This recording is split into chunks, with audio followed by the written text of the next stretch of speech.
E vamos falar agora sobre o atual cenário político do país. Eu converso com Murilo de Aragão, que é advogado, cientista político e presidente da Arco Advice. Murilo, boa noite. Boa noite, Denise. Bom, Tudo bem? Boa noite a todos. eu agradeço a sua participação, Murilo. Vamos começar falando dessa briga econômica que virou briga política, não é? Porque a gente vê uma divisão, inclusive no Congresso, entre os que criticam os juros elevados, os que são favoráveis por ter até uma visão econômica diferenciada, mas foi uma briga logo de início de Lula, antes de mostrar serviço, então, em relação a tal responsabilidade fiscal. Como é que você vê a posição do governo em relação a isso? Se ele pode, do ponto de vista político, sair vitorioso ou desgastado? Olha, acho que sai desgastado, porque não vejo a curto prazo a mudança do conceito da autonomia do Banco Central, que dá a ele a liberdade de fazer a política monetária e a política cambial. Porque, no fundo, o que está em discussão é se o conceito de autonomia vale ou não. Não pode valer apenas quando se concorda com a política monetária e ser contra a autonomia quando se discorda dela. O fato é que existe uma autonomia do Banco Central, o presidente do Banco Central e a sua diretoria têm, pelas suas razões, certas ou erradas, mas são legítimas no sentido de fixar a política monetária, e tem gente que gosta e tem gente que não gosta. Principalmente se nós levarmos em consideração que política monetária não é decidida apenas pela inflação, mas também pelo quadro fiscal, pelo ambiente externo, são vários fatores que entram no cálculo. Enfim, então é uma discussão, também a discussão é legítima, todos têm o direito de questioná-la. Agora, a gente tem que saber se a autonomia é para valer ou não. Denise? Já havia insegurança quanto ao controle efetivo da inflação diante da incerteza fiscal, já que não saiu o arcabouço fiscal. Então, é justamente do lado econômico que talvez o novo governo esteja gerando mais insegurança, não é? Bom, esse bate-cabeça no governo gera opacidade, gera incerteza. Agora, eu também considero isso como parte de um aprendizado da turma que estava fora do poder, que volta e que tem boas e más experiências no passado com relação à política econômica, e eu acredito que o pragmatismo vai prevalecer. Mas até lá, isso pode demorar 2, 3, 4 meses, nós vamos ver uma espécie de acomodação das placas tectônicas, principalmente pelo fato que dentro do universo político do presidente Lula existem pragmáticos e dogmáticos. E aí sempre existe um embate, sempre existiu um embate de posições. Isso faz parte da história do PT e não seria diferente agora. No entanto, eu vejo o país com instituições fortes que podem arbitrar essas diferenças e caminharmos para uma espécie de consenso daqui a pouco. Agora, você vê aí uma influência maior daquele PT que tem um pensamento até anterior ao do primeiro mandato de Lula, que ele estaria hoje tendo maior influência, porque o que deu errado, você falava que tem esse exemplo, foi a época de Dilma Rousseff, que teve intervencionismo em preços, em juros, intervencionismo em várias áreas da economia. Já Lula teve responsabilidade fiscal, deixou Meirelles elevar os juros, então tem essas duas experiências. E aí você vê uma influência maior desse PT, que tem uma mentalidade mais antiga? Olha, a influência maior que eu vejo é o fato que o Brasil de hoje é muito diferente do Brasil de 2003, por exemplo. Tanto para bem em alguns aspectos, como, por exemplo, as reservas cambiais do Brasil são muito grandes, o tamanho do mercado, que não são apenas os investidores, 5, 6 milhões de CPFs que investem na Bolsa de Valores, mas todo o mercado que promove venda de ativos, título de financiamento imobiliário, de agronegócio, enfim, 160 milhões de cartões de débito, toda essa estrutura gigantesca que se criou, 350 fintechs, a desbancarização, o PIX, enfim, o Brasil de hoje é muito diferente e este Brasil faz a diferença. Esse Brasil se manifesta também. Ele vai se manifestar com as taxas de juro futuro, ele se manifesta com as intenções de investimento. Então, é evidente que o governo vai chegar a algum momento que ele vai ouvir não só as vozes dos bancos, da Faria Lima, mas as vozes da economia como um todo, do agronegócio, da área de serviços, que é a maior parcela do PIB brasileiro. Isso tudo fará uma convergência ou trabalhará para uma convergência de rumo. Eu não vejo nenhum setor prevalecendo, principalmente os setores mais ideológicos, porque não cabe no Brasil de hoje agir apenas com ideologia. Temos que agir, e o governo reconhecerá isso, e já reconhece até em parte do governo, se olharmos o Geraldo Alckmin, o próprio Fernando Haddad e outros, Simone Tebet, que participam, já apresentam uma visão pragmática da economia, do funcionamento do país. Denise. Agora, Murilo, em relação à política mesmo, após os atos golpistas, investigações, apurações dos envolvidos, acusações contra bolsonaristas e o próprio ex-presidente Bolsonaro, não é, que pode encarar outros processos também na Justiça Comum, tem o caso dos indígenas também, outros processos. Como é que você vê esse começo de governo do ponto de vista político, levando-se em conta também reeleição do presidente da Câmara e do Senado e agora a formação de comissões? Bom, a novidade aí nesse começo de ano, ou no começo de governo, eu considero até que o começo do governo Lula foi em novembro, porque o presidente Bolsonaro foi se retirando da cena política, o próprio debate da PEC da transição foi conduzido já em parte pelo novo governo.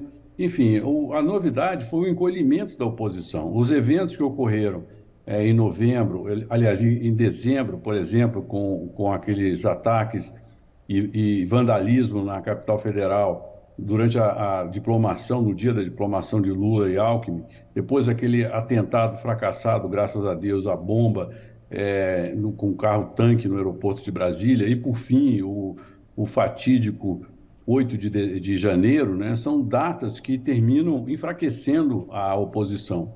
E isso é a novidade. A oposição, que teve quase 50% dos votos, chegou perto, né, foram apenas 2 milhões e poucos votos de diferença a favor de Lula, e ela encolheu por conta desses acontecimentos. Ela precisa se reencontrar. E provavelmente ela irá se reencontrar por meio dos governadores, que governam quase 9 dos mais importantes, economicamente falando, estados do Brasil.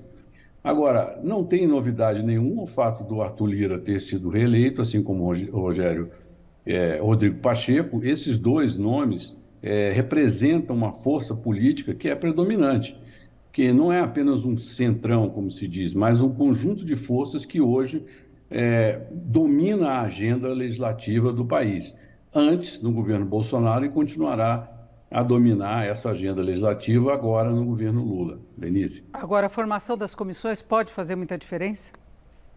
Olha, as comissões são importantes, sim, claro, elas são importantes, mas, veja bem, todas as medidas mais importantes, elas são votadas em regime de urgência. E aí quem controla a pauta é o presidente junto com o colégio de líderes. Sem dúvida, algumas comissões são muito importantes, a Comissão de Justiça da Câmara e do Senado são muito importantes, a do Senado porque ali controla a sabatina das autoridades, enfim. Mas o fato é que todas as medidas que são efetivamente importantes, elas terminam sendo votadas em regime de urgência. Então, as comissões são importantes porque simbolicamente se distribui poder entre os partidos que apoiaram ou integram a base de sustentação dos presidentes das duas casas, mas efetivamente o grande poder hoje está na mão dos presidentes e dos líderes. É ali que são decididas as questões do Brasil. Agora, Murilo, desde a eleição do ex-presidente Bolsonaro, nós vimos se formar uma direita maior na sociedade brasileira, uma divisão e polarização. E agora a direita tenta buscar novas lideranças ou insistir ainda em Bolsonaro. Tem Michele Bolsonaro, defendido com o nome colocado até pelo PL, que é o partido do ex-presidente. Mas nós temos os governadores, como você citou, Tarcísio de Freitas aqui em São Paulo, Romeu Zema em Minas, eu acho que são dois dos que chamam mais atenção. Quem pode ser o herdeiro, nas condições atuais, da direita brasileira? Denise, o problema é que, normalmente, quem elege o presidente da República é quem está no poder, que fracassa em, vamos dizer, mostrar sucesso na sua proposta. Ou seja, quando o presidente no poder não consegue, como foi o caso do Bolsonaro, não consegue constituir uma maioria, se abre a oportunidade para a oposição ganhar. Agora, é evidente que os fatos que ocorreram, como eu disse, da eleição até hoje, até janeiro, enfraqueceram a oposição que estaria concentrada em torno de Bolsonaro. Agora, resta saber se esses nomes que você falou e outros, eu também colocaria o Eduardo Leite, governador do Rio Grande do Sul, teriam condições de aglutinar uma nova oposição para enfrentar o presidente Lula na próxima eleição. Ainda é muito cedo dizer isso, porque se, por exemplo, e o presidente Lula tem todas as condições, fizer uma administração exitosa, com crescimento econômico, com distribuição de renda, ele se torna favorito para a reeleição, evidente. Porque o que define efetivamente a eleição é a rejeição, né? E se esse governo tem sucesso, obviamente ele conseguirá reduzir a rejeição abaixo de 50% e ser favorito. O problema do Bolsonaro foi justamente que ele deixou, por conta das suas narrativas e por conta de suas políticas, ter uma rejeição alta, e essa rejeição alta impediu a sua reeleição. Então, não é o caso dos oposicionistas se organizarem, porque são bons nomes, são políticos que têm trajetória, têm currículo, mas resta saber se o eleitorado desejará a troca de poder. E isso é que importa. E o eleitorado brasileiro, ele não é um eleitorado ideológico, ele não opta, no final das contas, por uma ideologia. E, aliás, esse é um ponto importante. O Lula ganhou não foi por causa das suas propostas ou do que ele representa ideologicamente, mas sim pela rejeição e pelo fato de que o eleitorado queria uma mudança. Então, isso é importante. O eleitorado brasileiro, ele olha para o governo visando o desempenho, visando as narrativas e o sucesso que o governo possa ter na gestão que realiza. Então, isso é que vai ser decisivo para saber se a oposição terá chance ou não em 2026. Murilo, Denise? nós temos apenas um minuto, mas então aquela questão da pauta de costumes, você acha que ela fica em segundo plano, dependendo do desempenho do atual governo? Olha, qualquer pauta mais radicalizada, ela ficará em segundo plano, tanto uma pauta mais à esquerda quanto uma pauta mais à direita. Por quê? O Congresso é majoritariamente de centro e se necessita uma construção de consensos e o consenso apara os radicalismos. Tanto é que as pautas de costumes do Bolsonaro não avançaram, né? Ele avançou com outras pautas que tiveram consenso. O mesmo se dará com o Lula. Então, eu vejo que as pautas de costume da hoje oposição ficam arquivadas até uma nova época e se eventualmente tiverem repercussão na maioria do Congresso. Considerando o modelo político do Brasil, ele trabalha na direção do consenso e o consenso apara os radicalismos. Denise? Perfeito, eu agradeço muito a participação do Murilo de Aragão, que é advogado, cientista político, presidente da Arco Advice. Murilo, mais uma vez, obrigada por estar aqui no Jornal da Gazeta. Uma boa noite para você. Boa noite, muito obrigado pelo convite, Denise. Com vocês.